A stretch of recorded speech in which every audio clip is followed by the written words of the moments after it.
Hey, welcome back. This is Dino, and today we'll be talking about Sherry Turkle's Alone Together. And when you listen to this video, you're listening to me. Aren't we kind of alone together? The first quote is: Technology proposes itself as the architect of our intimacies. These days, it suggests substitutions that put the real on the run. What do you think is this architecture of our intimacies? And secondly, what are these tech substitutions? I'd say that the architecture of our intimacies, how we now with technology become intimate with one another, is through the interfaces on our devices and the various affordances they have. So it's kind of affordances is kind of just like the ways that technologies allow us to interact with them and with one another. And what are these tech substitutions? Texting and liking and tweeting something, that would be a substitution for real interactions, one-on-one, face-to-face, that kind of thing. Quote, the advertising for Second Life, a virtual world where you get to build an avatar, a house, a family, and a social life, basically says, finally, a place to love your body, love your friends, and love your life. So from this, why do you think we need this place to love? I would argue that these virtual worlds like Second Life, like the metaverse that's emerging, they can help you transcend various physical, social, geographical, and even financial limitations via these virtual places. They can even sort of, like things like avatars can act as kind of even like sort of a virtual friend of ours. Quote, technology is seductive when what it offers meets our human vulnerabilities. And as it turns out, we are very vulnerable indeed. We are lonely, but fearful of intimacy. Oh my God, that's so sad sounding. Do you have any thoughts on the quote, we are lonely, but fearful of intimacy? Do you disagree, agree, or something else?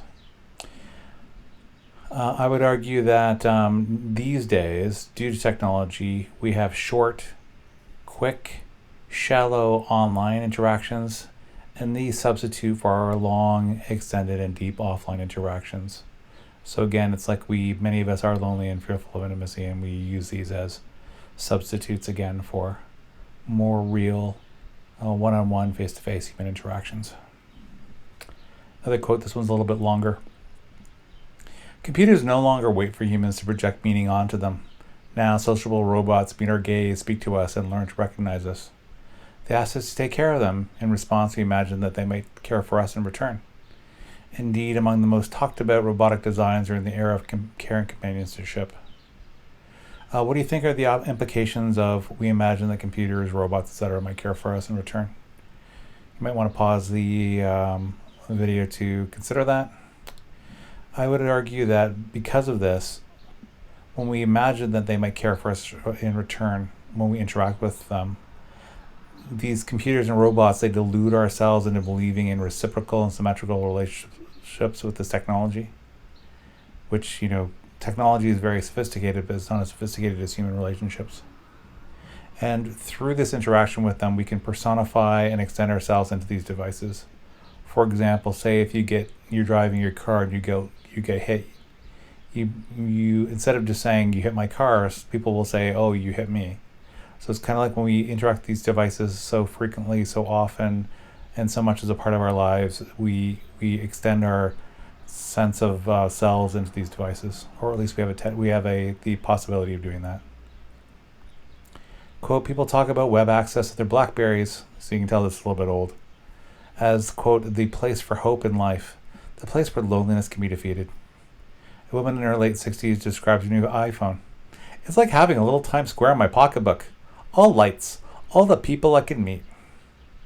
People are lonely, the network is seductive, but if we are always on, we may deny ourselves the rewards of solitude. Do you have any thoughts of the above? Again, you might want to pause for a moment.